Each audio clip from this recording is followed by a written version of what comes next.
Hello everyone, now we are going to do one lab. In this one we are going to configure the OSPF. So we are going to learn how we can configure the OSPF. So let me give here the name. I will write here OSPF Lab, okay, OSPF Lab.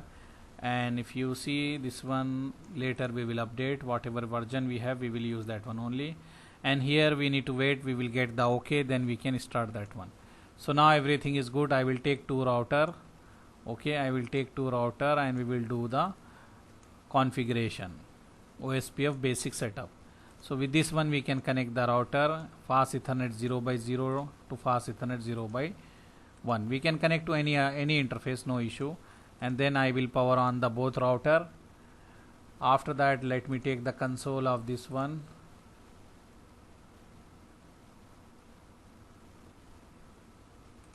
I will take the console of this one also. Okay, this both router, and let me put the IP schema here. In between we will use 192.168.12.0, and here this side we can use the loopback. Here I will use 1.1.1 is a loopback 0, and this side we will use the 2.2.2 as a loopback 0. Okay, or we can connect to the switch and connect to the machine, but now no need to do that one, directly we can use the loopback. So what we will do here, first of all let me take the notepad. The configuration is simple, what we do before, similar like this. So here I will write the OSPF Basic Lab, okay, and here R1 configuration, enable config T, host name R1, and then interface fast Ethernet 0x0. I will write here IP address 192.168.12.1, 255.255.255.0, and no shut here.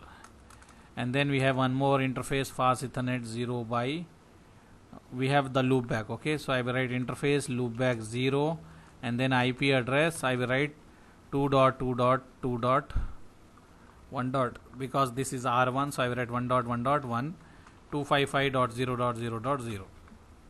okay, so this is a IP address. If you remember what we told, if we want to write the OSPF, we need to if we want to enable the OSPF, then we need to write router OSPF 1. We can write 1 or any number, I will show you. After that we need to write network,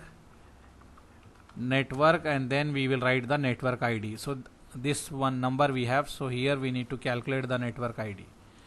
Okay, so if you remember, network ID is nothing but this one is a network ID. Just you need to write this is a 3 times 255.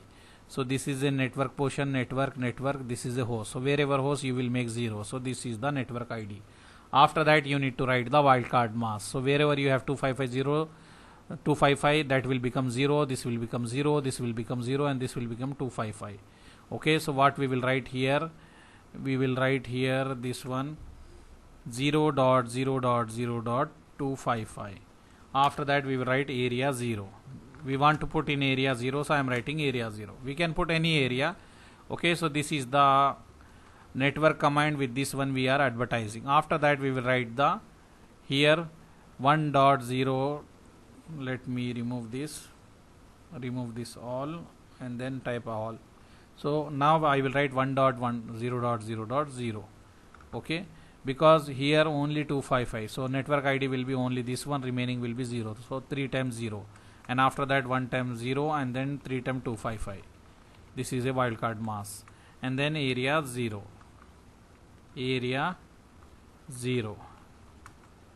Okay, so this way we can configure the OSPF. If you want to configure the router ID, we can write router ID and give the ID, whatever ID we want to give. So I can give 1.1.1.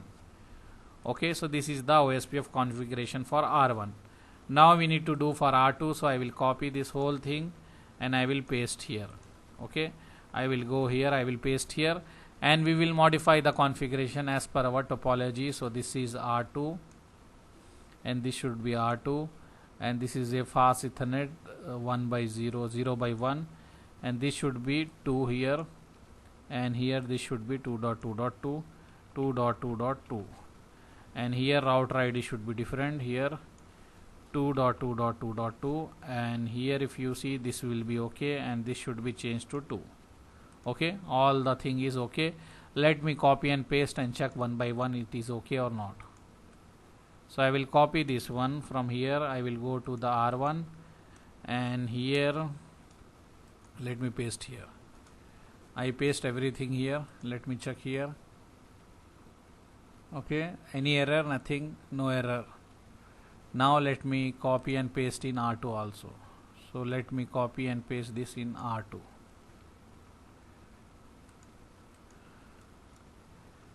Okay, I paste here in R2 also.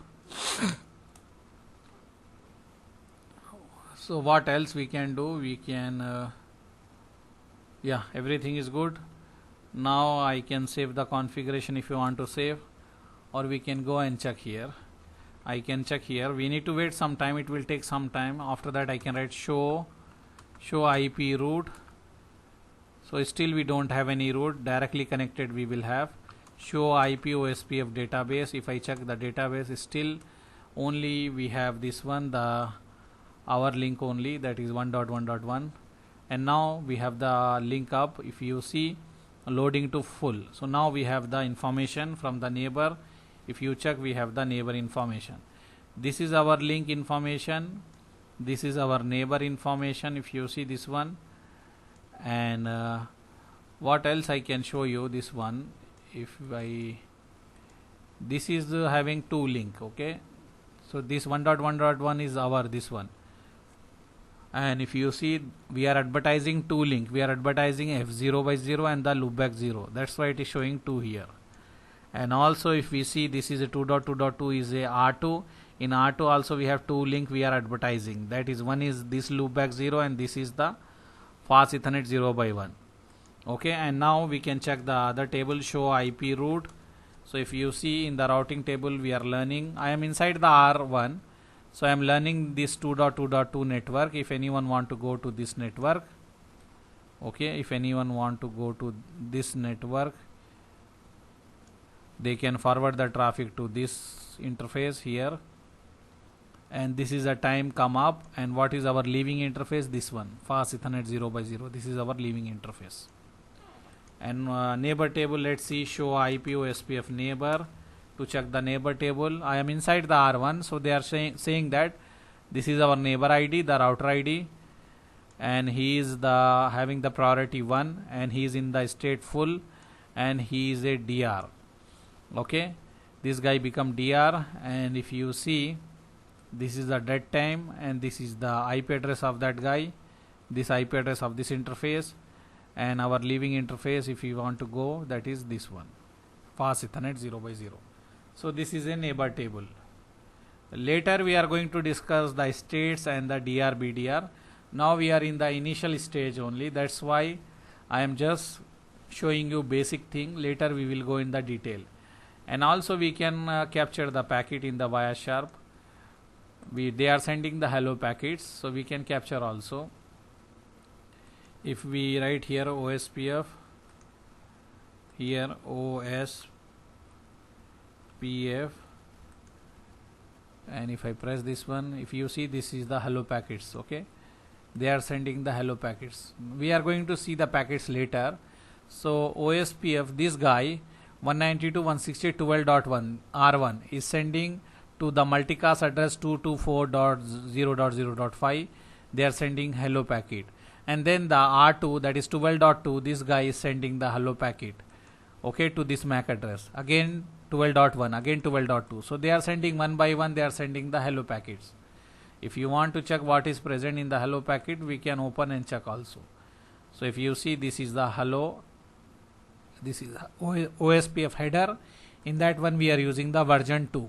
If we are configuring the OSPF in the IPv4, we will say as a version 2. If we are configuring on the IPv6, then version 3. So this is a packet number 1, and packet is hello packet, and packet length is 48, and the router ID is this one. We are using area is a 0. Checksum is correct, no error, nothing. Authentication we did not put. And if we see the hello packet, inside hello packet they are sending the network mask, and they are sending the hello timer and also priority, dead timer, and the designated router IP and the backup designated router ID, active neighbor information. They are sending all this in the hello packet. Okay, no need to worry if you don't know now. Later when we go for the packet, you will have the idea. Okay, so with this one, what we learn? We learn how we can configure the OSPF. How we can configure the OSPF we learn now. This is a basic configuration, and we check the packets. Some packets we check. So this is a basic lab to configure the OSPF by using the network command. We can use the interface method also. In the real scenario, we are using interface method also. Most of the time we are using interface method, so we are going to see that one also after some time. Okay, so this is the basic about the OSPF, how we can enable and how we can verify.